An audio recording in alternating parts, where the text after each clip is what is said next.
그런데 헤이즐넛은 러시아산이 아니었어요. 러시아인들은 오레슈닉 미사일을 자랑했지만 중국의 도움이 없었다면 오레슈닉은 없었을 것을 잊고 있었어요. The Telegraph 조사에 따르면 중국은 러시아에 특수기계, 도구, 첨단 장비를 제공하고 있는데 이 장비들은 핵탄두를 장착한 극초음속 미사일, 특히 오레슈닉 미사일을 만드는 데 사용되고 있다고 합니다. 조사에 따르면 공급된 기술과 장비의 총가치는 최소 100억 달러에 달한다고 합니다. 중국 기술 없이는 러시아가 오레슈닉 프로토타입은 물론 전투용 미사일까지 만들 수 없었다는 사실도 확인되었습니다. 아시다시피 러시아인들은 우크라이나가 자체적으로 아무것도 만들지 못하고 모든 미사일이 영국이나 미국 개발품이라고 주장합니다. 그런데 알고 보니 오레슈닉은 전적으로 중국의 공로였습니다. 하지만 이는 중요한 질문을 남깁니다. 중국이 러시아 미사일 개발을 도왔다는 증거에 서방이 대응할까요? 그 미사일은 유럽에도 위협입니다. 제 이름은 알렉세이 피치입니다. 이 주제에 대해 함께 이야기해 봅시다. 하지만 본격적으로 시작하기 전에 이 채널을 구독해 주시고 좋아요도 눌러주시고 이 영상 아래 아무 댓글이나 남겨주시고 제 텔레그램도 구독해 주시면 감사하겠습니다. 링크는 설명란에 있습니다. 텔레그래프는 중국이 러시아의 극초음속 미사일 제작 장비를 제공 중이라고 보도했습니다. 이 미사일은 핵탄두 탑재가 가능하며 푸틴이 서방을 위협하는 데 사용하고 있습니다. 이 매체는 이번 달 초 러시아군이 우크라이나 서부의 도시 리비우에 오레슈니크 미사일을 발사했다고 상기시킵니다. 참고로 이 도시는 폴란드 국경과 아주 가까운 곳에 위치해 있습니다. 실전에서 단 2번만 사용된 이 극초음속 탄도미사일은 비행 중에 6개의 탄두를 분리해 여러 목표물을 타격할 수 있습니다. 그리고 텔레그래프 보도에 따르면 유럽을 20분 내 타격할 탄두를 만들기 위해서라고 합니다. 러시아인들에게는 전혀 없었고 가질 수도 없었던 특수기계와 도구들이 사용되고 있습니다. 러시아인들은 그 손으로 이런 기계를 만들 능력이 없기 때문에 기자들은 바로 이 기계와 기술의 흔적을 찾기 시작했습니다. 그리고 이 모든 오레슈니크 제작 도구들이 첨단 장비와 기술 패키지의 일부라는 사실이 밝혀졌습니다. 중국이 모스크바가 군사 장비를 만들고 무기 생산을 확대할 수 있도록 러시아에 103억 달러 상당의 지원을 했습니다. 그리고 이어서 인용문을 말씀드리겠습니다. 러시아는 오레시오 미사일을 격추하는 것이 불가능하다고 밝혔고 우크라이나 당국자들과 분석가들은 이 미사일이 서방의 위협이 된다고 경고했습니다. 생산량 증가가 가능해진 것은 부분적으로 중국산 CNC 컴퓨터 수치 제어, 선반 카루셀이라는 특정 기계 덕분입니다. 이 기계는 금속을 가공하고 절단합니다. 그리고 알고 보니 해당 선반은 우크라이나 군 정보국에 의해 러시아의 국영 보트킨스크 공장에서 확인되었습니다.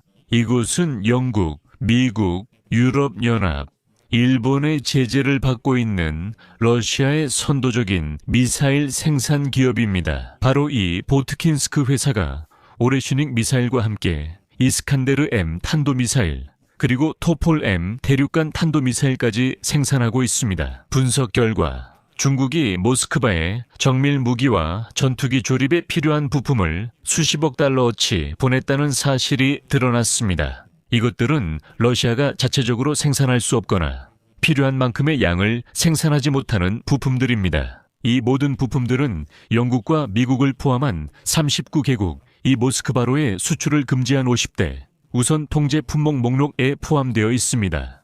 하지만 중국은 아시다시피 러시아에 대한 서방의 제재에 결코 동참한 적이 없습니다. 그래서 미국 무역 데이터 집계업체인 임포트 지니어스의 자료에 따르면 중국은 러시아에 정밀 무기와 수호위 전투기에 사용되는 마이크로칩과 메모리 보드를 거의 50억 달러어치나 공급했습니다. 다른 주요 품목으로는 1억 3천만 달러, 상당의 다양한 종류의 볼 베어링이 포함되어 있습니다. 볼 베어링은 하중을 견디고 마찰을 줄이며 움직임을 가능하게 해주기 때문에 항공기와 기타 운송 수단 제작에 필수적입니다. 중국은 또한 레이더와 전자전 시스템에 사용되는 앞전 크리스털을 최소 9,700만 달러어치, 그리고 무기에 장착할 수 있는 망원 조중형을 4,200만 달러어치 추가로 보냈습니다. 이 부분은 추적 가능했습니다.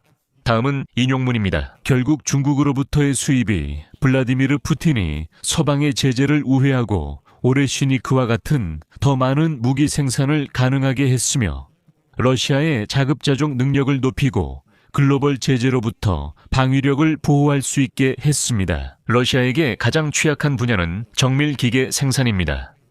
러시아인들은 이를 직접 만들 수 없습니다.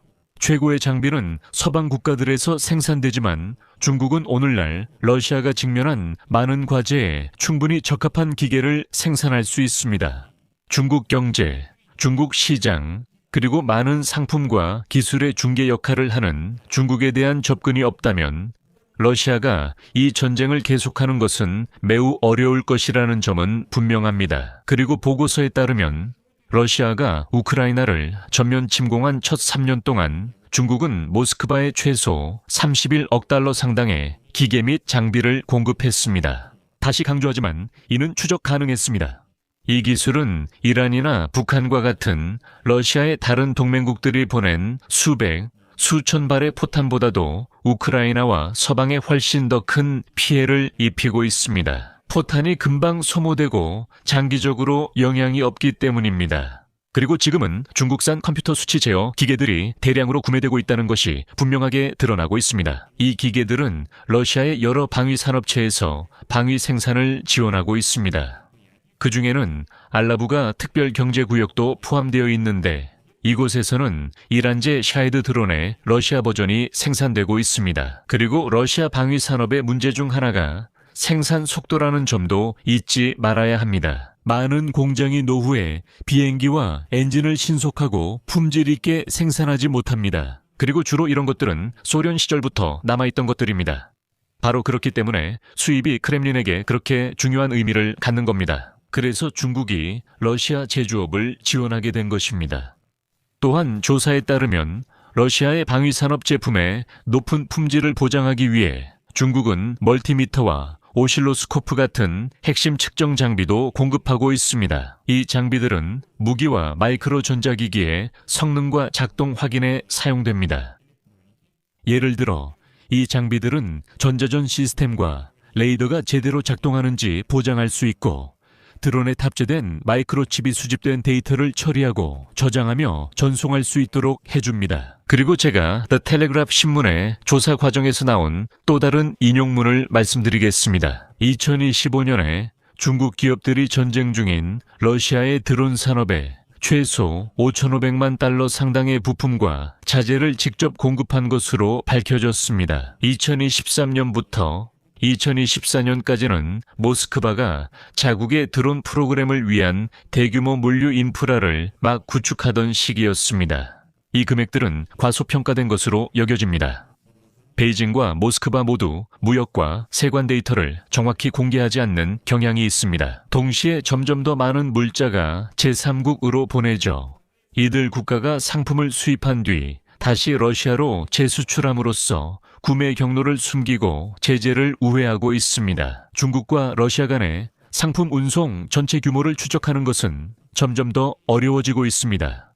이는 화주들이 적발을 피하기 위해 페이퍼 컴퍼니와 물류 중개업체를 이용한 경로를 사용하기 때문입니다. 이 모든 데이터를 공개한 임포트 지니어스의 연구 책임자 윌리엄스 조지가 이렇게 밝혔습니다. 오늘 중국이 제3국을 통해 러시아에 군사용 물자를 보내고 있다는 소식이 전해졌습니다. 카자흐스탄 대통령 카심 조마르트 토카예프는 카자흐스탄의 한 은행이 인접 국가에서 7조 탱게가 넘는 자금을 자신들을 통해 흘려보냈다고 밝혔습니다. 달러로 환산하면 140억 달러에 해당하며 이는 러시아와 관련된 일입니다.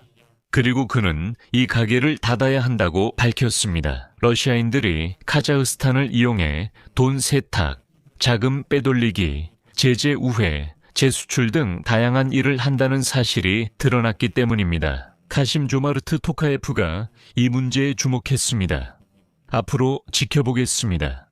자, 여러분, 여기서 말을 마치겠습니다. 여러분의 의견과 생각을 이 영상 아래 댓글로 남겨주시고 채널 구독과 알림 설정, 그리고 이 유튜브 채널의 활동을 응원하고 싶으시다면 좋아요도 꼭 눌러주세요. 정말 감사하겠습니다. 이 영상 설명에 링크와 계좌로 참여할 수 있습니다. 오늘은 여기까지입니다. 건강 유의하시고 모두 안녕히 계세요.